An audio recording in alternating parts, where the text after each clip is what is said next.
Всем привет! На связи передача «Секрет успеха». Сегодня у нас в гостях народная артистка Татарстана, замечательная певица и просто хороший человек Гузель Уразова. Сегодня мы узнаем все подробности ее карьеры и личной жизни. Здравствуйте, Гузель, как дела, как настроение? Здравствуйте, отличное настроение. Как же может быть настроение плохим, если я в Альметьевске? Расскажите, пожалуйста, о своем детстве. Как учились в школе?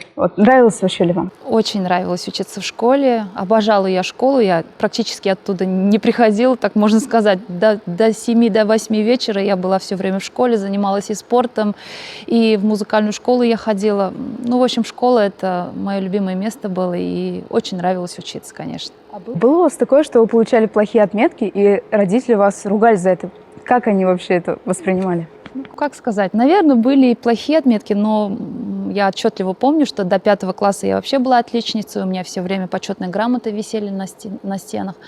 Потом, как по мере уже, когда мы взрослеем, у нас много-много всяких предметов, конечно же, там не все пятерки были, но я старалась, и родители, даже если были, наверное, плохие отметки, не так сильно меня ругали, они всегда старались меня понять и направить так, чтобы я все это понимала и старалась, и училась, и сама всего-всего добивалась. Но родители у вас, значит, были очень хорошими. Они мне, Аллаху шукр, очень хорошие люди. А как они сейчас относятся к вашей популярности? Как сказать, они как меня воспитали, как меня любят, они также на сегодняшний день с любовью и с трепетом относятся как ко мне, как также к моему творчеству. Очень сильно за меня переживают, если что-то там, я в дороге, либо мы там едем очень далеко, либо у нас там очень ответственный концерт. Конечно же, это родители, и их можно понять. Когда у нас есть родители, мы еще остаемся детьми, поэтому они переживают, конечно, за меня, как за своего ребенка. А какие, например, воспоминания остались у вас в голове на всю жизнь? Есть воспоминания. Вы же сказали, что родители трепетно ко мне относятся. На самом деле я всегда благодарна своему отцу за то, что были такие моменты в жизни. 9 класс, допустим, я его заканчивала. Я как-то раз пришла с таким желанием и попросила отца, чтобы он меня отпустил после 9 класса поступить на юридический в другой город. У вас юридическое образование? Нет, у меня нет юридического образования. Как раз я к этому и говорю, что тогда мне папа сказал: Гузель, ты никуда не поедешь, потому что тебя там убьют. Почему? Потому что в то время, наверное, юрист, адвокат, это, наверное, как-то ассоциировалось, может, для них с какой-то опасной профессией. Поэтому он мне так твердо сказал, и я после этого никогда не заикалась быть юристом. Я доучилась спокойно 11 классов, и я очень благодарна отцу за то, что он меня в нужное время направлял. И потом я помню момент, который я никогда не забуду в этой жизни. После 2 класса я поступила учиться в музыкальную школу. 7 лет я его закончила, но когда я начинала учиться, у меня не было клавиши, на чем можно заниматься. И я как-то просила отца, мать, чтобы они мне приобрели пианино. И они мне его купили, поставили дома, он у меня до сих пор есть. И после истечения многих-многих лет я узнала, что, оказывается, отец с матерью очень долгое время копили деньги для того, чтобы купить себе машину, автомобиль, просто чтобы ездить на нем. Но когда случился переломный момент, и я попросила пианино купить, они, не раздумывая, за все накопленные деньги в то время еще купили это фортепиано мне. Поэтому для меня это, конечно же, очень ценно, этот поступок. И по жизни этот инструмент мне помог быть музыкантом и иметь то, что я сегодня на сцене являюсь артистом. Наш традиционный вопрос, который мы задаем во всех интервью, это учителя. Остались ли у вас в памяти те учителя, которых вы любите по сей день, уважаете? Например, я привожу в пример, это учительница русского и литературы, учительница истории. А у вас? Хочу сказать, да, у меня есть и были любимые учителя, они и сейчас преподают в этой же школе, я их очень люблю, уважаю до сих пор.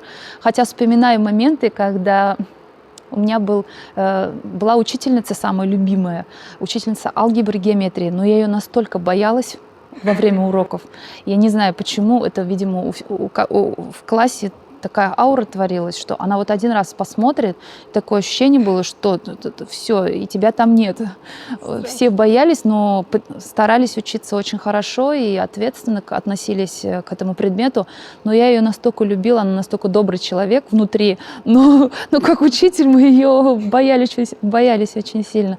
Поэтому вот эти воспоминания. Вообще я всех своих учителей помню, когда даже приезжаю, мы с ними встречаемся, и воспоминания у нас, конечно, самые-самые наилучшие. Конечно, были, конечно, и задорные моменты, которых тоже мы не можем не вспомнить, но слава богу, что у всех все хорошо, все живы-здоровы, все выучились и стали большими людьми, они только радуются. Учителя — это те люди, которые радуются за своих учеников, это очень важно для них.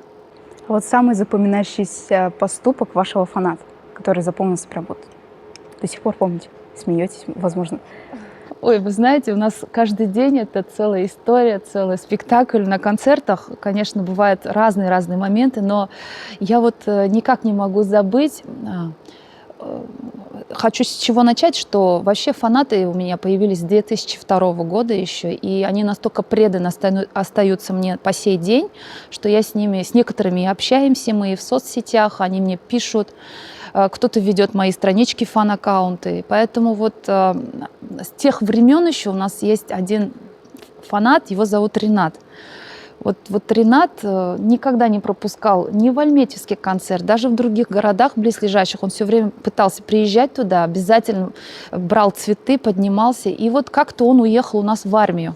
Даже я вот это знаю, потому что он все время заставлял о себе помнить. Он на день рождения мое отправил фотографию. Значит, он всех собрался, своих сослуживцев, я помню. Каждому распечатал, значит, одну буковку. И там был, каждый встал, там вся часть, вся рота, я не знаю, их там было очень много. И было написано: «С днем рождения вас, Гузель Уразова, мы вас очень любим». Ну, в общем, вот такое послание. И, мне было очень приятно, конечно.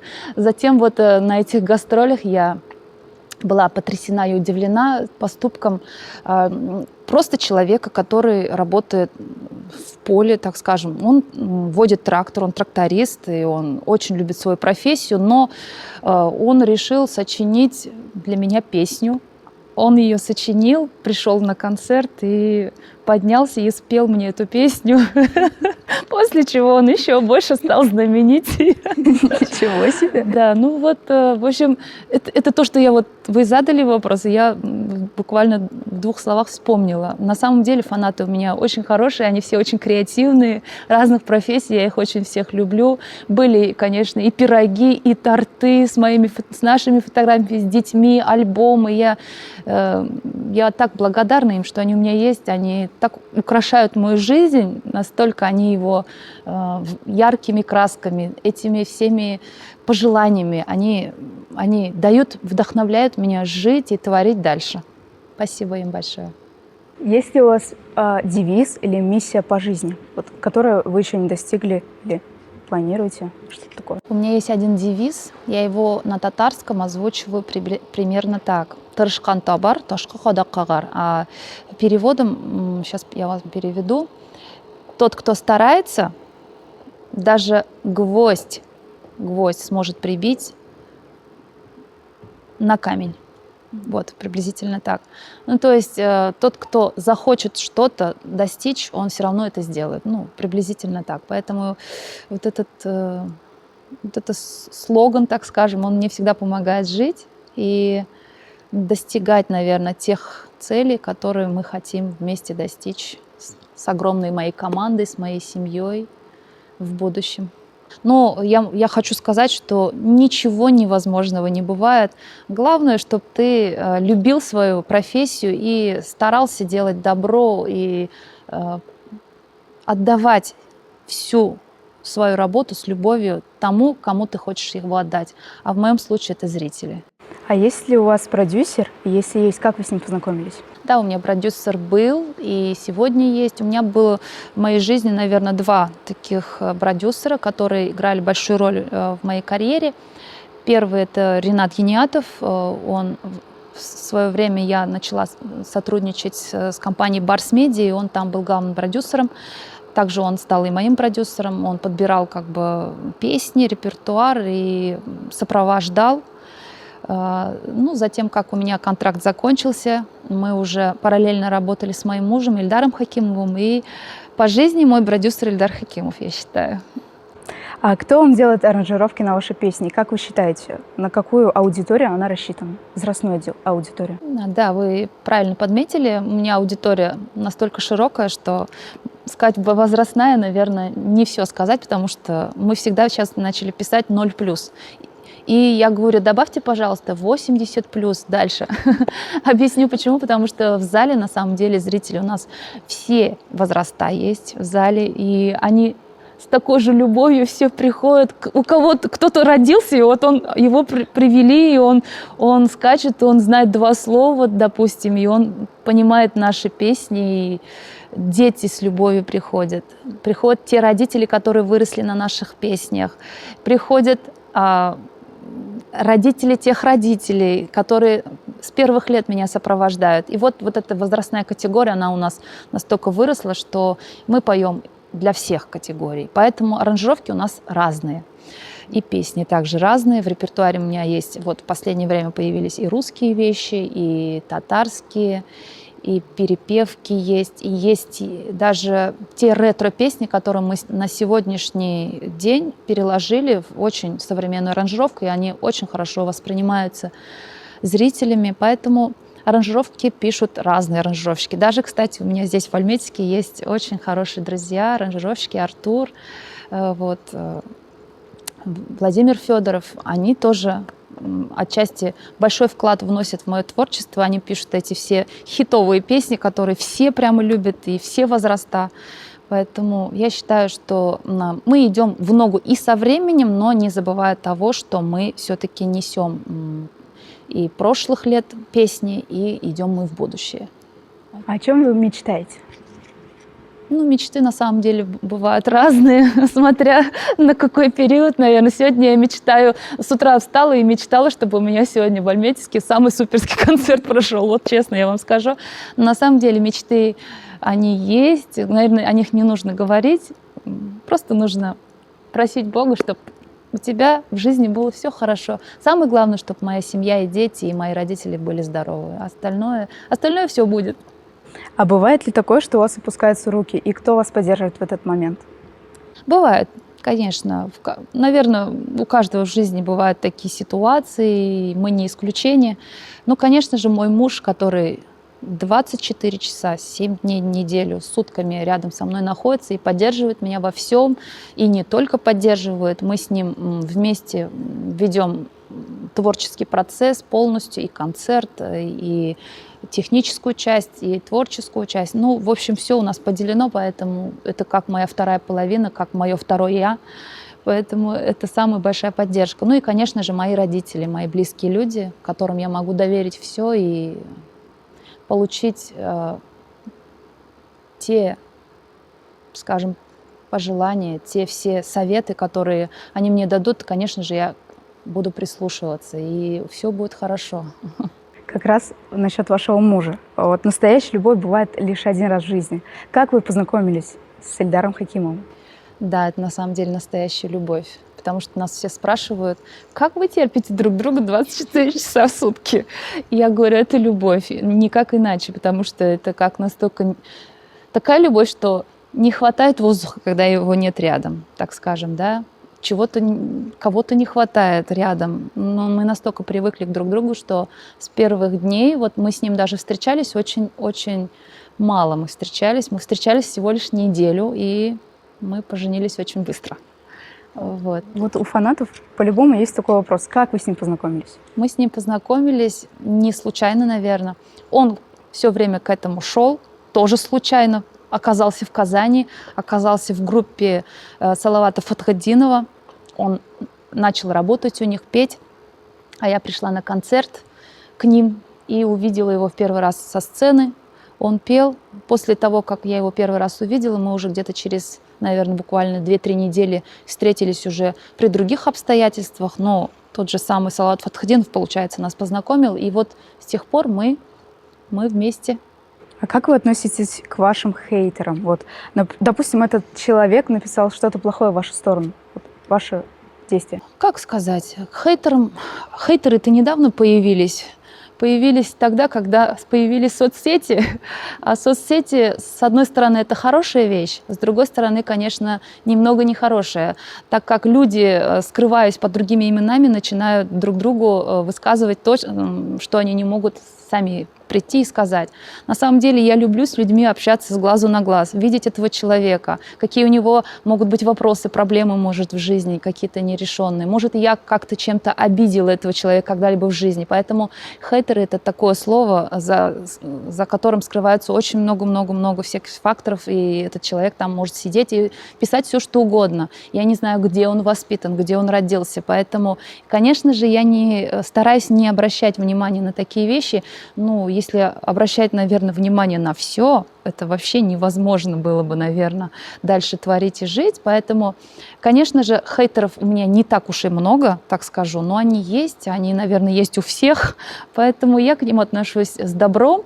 Я всегда привыкла, меня вообще так воспитали, что всегда говорили, даже если тебе делают что-то плохое, ты сделай этому человеку хорошее. Я поэтому придерживаюсь всегда этого, и я никогда ни одному человеку, даже вот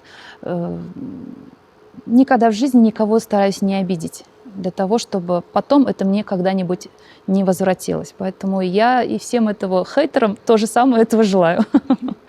В творческом отпуске часто проводите время с детьми? Да, конечно. Как раз у меня часть отпуск, когда появляется в моем промежутке такое слово «отпуск», хотя он у меня бывает очень редко, вот, я его стараюсь, конечно, проводить с моими детьми, с семьей. Это неотъемлемая часть моей жизни. И с удовольствием, хоть куда, хоть в лес, хоть по грибы, хоть мы ловим рыбу, там, я не знаю, ну, все, что нравится нашим детям, они же малыши, поэтому я стараюсь уделять им время, которое я вот не могу им уделить во время гастролей. А чем вы планируете удивлять ваших зрителей в следующем сезоне? О, если я вам скажу, вы мне никогда не поверите. Пусть дождутся следующего сезона, и я, скорее всего, там все это прояснится. Спасибо вам большое за то, что согласились принять участие в нашем интервью. Пожалуйста, вам спасибо, что вы со всей командой собрались, приехали, нас встретили так. Ну, в общем, желаю вам тоже творческих успехов. Я, кстати, в свое время тоже мечтала быть журналистом. Было такое время, что я и на телевидении в детской передаче сидела, диктовала, у кого-то брала интервью. С этого все начинается. Так что успехов вам, здоровья самое главное и всей команде. В общем, бәхетле булыгыз, сезгә елларыгызда уңышлар һәм геләп, сәламәтлек калам. Алга гына барыгыз, үзегезне саклагыз. Алла бирсә, барыгызга да алга барырга булсын, саулык, сәламәтлек булсын. Залларда очрашыйк, сау исән яшәгез. Очрашырбыз, Алла бирсә, рәхмәт.